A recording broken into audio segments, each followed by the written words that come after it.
defendant is a factor that the court must consider in deciding which sentence is sufficient but not greater than necessary to achieve our purposes. So what I'll do is,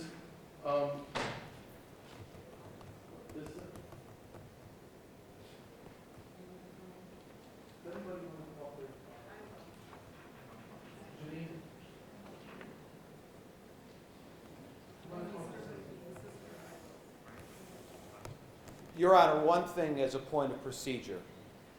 I'm not aware of any other member noticing the court in writing, as is a requirement, of their intention to speak. I understand the court has the discretion to allow that notwithstanding the notice. I do not want to create an appellate issue because the defendant will likely have a different appellate attorney as the proceeding goes forward. Therefore, I'm going to ask the court for two things. Number one, that the defendant be specifically questioned on the record as to whether or not she waives the notice requirement in allowing this person to speak. I suspect that she will because it's the defense that wants this person to speak. And number two, I'm going to ask that the court once again admonish the person that speaks that the purposes of these proceedings are not to relitigate issues of guilt or innocence or to cast any aspersions upon grieving family members who the court has already heard from. And I would ask the court to make that admonishment, but also specifically to get a verbal recognition by the defendant that notice is a requirement and that she wishes to waive that notice. Thank you. well, of course she'll waive the notice, and evidently he didn't read the letter that Janine King sent to the court in support of. Your Honor, I need the defendant to say it on the record. Ms. Conley, is that what you'd like to do? Have one of your aunts address the court prior to sentencing? They're not her aunts, they're the aunts of, Okay. it's Mary's sisters. Is that what you want? Absolutely. All right. Step up.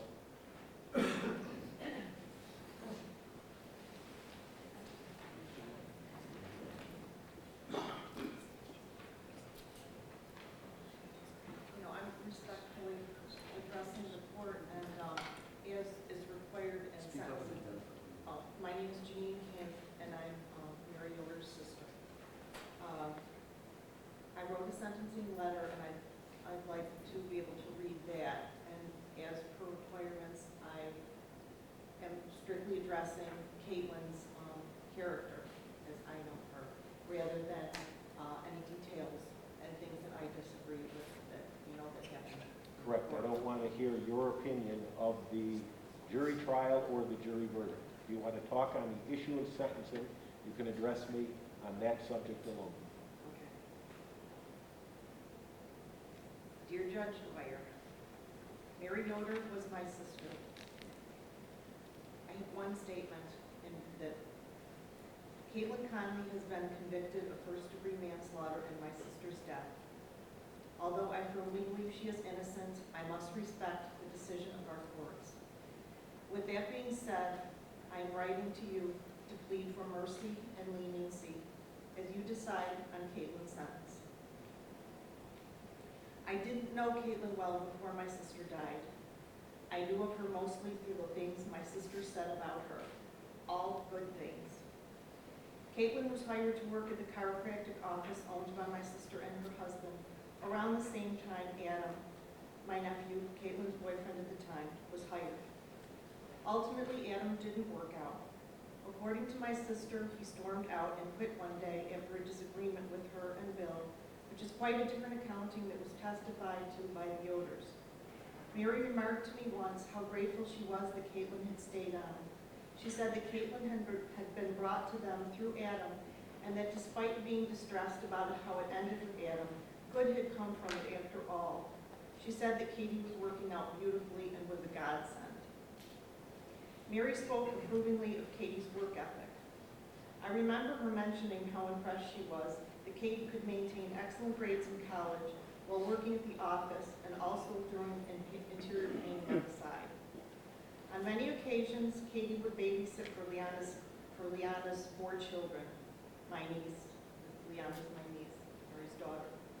One of Liana's children has special needs. My mother, who is now deceased, remarked once how lovely Kaitlyn had been with the children during a family visit to Liana's home in Long Island. Kaitlyn is from a good, supportive family. I knew her only to be a good girl of exceptional character. In her own words, her goals are to finish college, get married, and to be a mother. Hardly the goals of the calculated, diabolical monster that the prosecution team has portrayed her to be. When my sister talked about Kaitlyn, it was lovingly and with pride, more like a mother talks about her own daughter.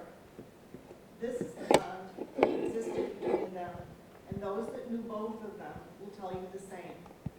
In my heart of hearts, I don't believe that Kaitlyn would ever have hurt Mary.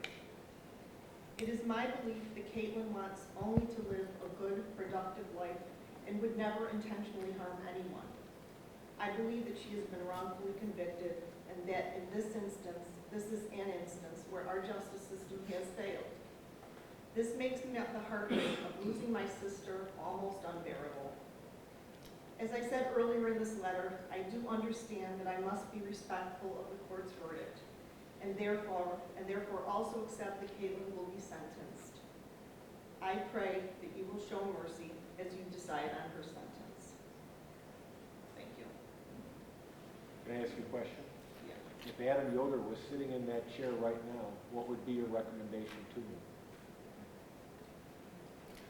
I have no answer for that. Mr. Policelli? Your Honor, Mary's sister, Sally Baker, sent a letter to the court stating about how close she and Mary were, that they roamed the fields together, went off to college together, raised our sons together. Throughout my life, Mary was my friend, my maid of honor. Kaitlyn Conley is a beautiful young woman, very much like Mary, also too naive and mellow. My sister loved her as a daughter. I have no doubt that Kaitlyn loved her and would never hurt her, and she asks for leniency on your behalf, as does Mary's other sister, Sharon Mills, who states that Mary loved Kaitlyn, and I do not believe Mary would have wanted this outcome.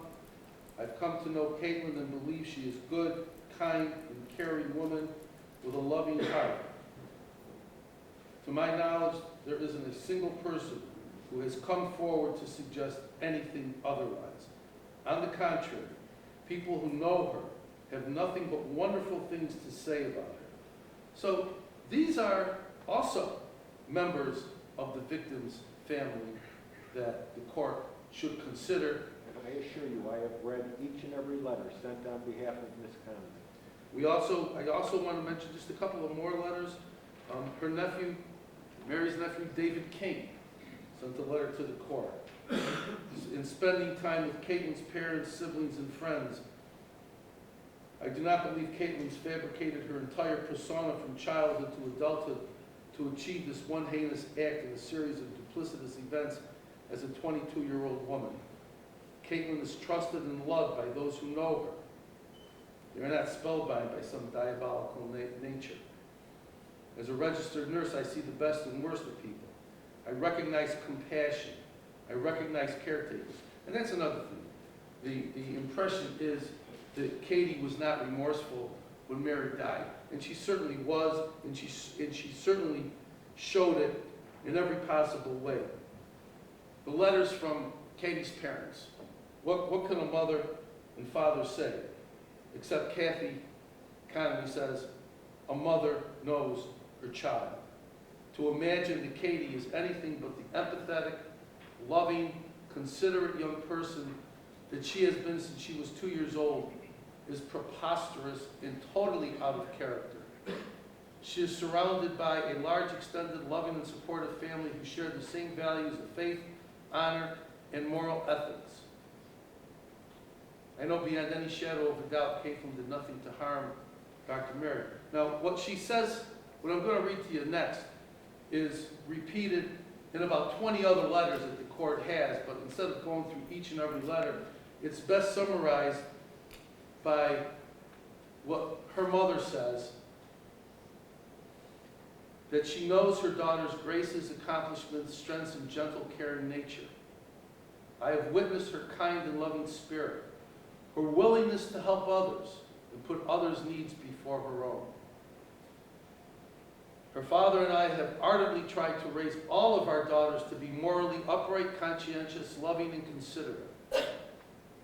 Our family has always instilled a sense of right and honor above any personal gain. Katie comes from a family of those who serve in the military, in the classroom, in the medical field, the fire department. She would help out when needed. She would volunteer. She would break leaves for the elderly with the Honor Society. She participated in the annual Relay for Life and Heart Run Walk. For 3 years, she tended to an elderly, shut-in woman, lovingly and patiently addressing her every need. She babysat for our neighbors' young children, would often play with them in our yard, and entertain and educate them as to the care of our animals. She grew up caring and mentoring her 3 younger sisters. She loves, respects, nurtures, and mothers and rescues animals left in our barn, often spending hours with them tending to their special needs. She is well respected in both her educational community and her hometown of Sauquoit. She attends Our Lady of Lourdes Church regularly and was baptized, made her first communion and confirmation in St. Patrick's Church. Father Salerno from Our Lady of Lourdes repeats those same qualities that he's observed with Katie. Katie grew up in Sauquoit. She went to Sauquoit schools. She was on the Honor Society. She played tennis.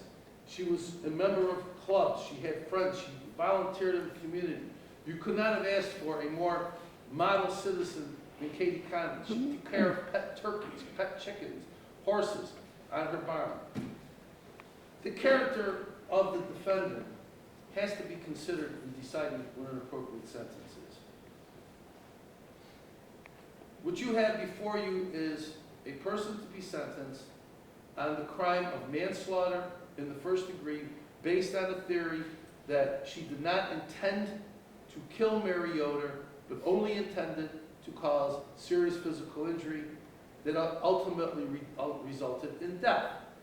So the jury verdict never legally says that she intended to kill Mary Yoder. So all of the arguments that she's a killer and bad person simply are not part of the record in this case. It's a manslaughter case. So when we look at all the manslaughter cases that we've had in this county, and I know that the court has had dozens of them, and I've had several of them, and we look at what the most appropriate sentence is, unless you've got somebody committing a manslaughter where you see this person beating a child mercilessly until that child dies, and recklessly intentionally causing that serious injury that results in death, it's not a 25-year sentence.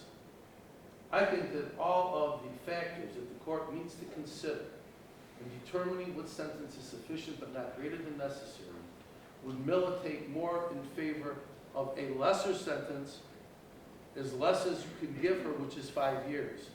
I do not believe that she warrants a maximum sentence of 25 years, and I think that there is nothing in the pre-sentence report, in any of the letters, in the jury verdict,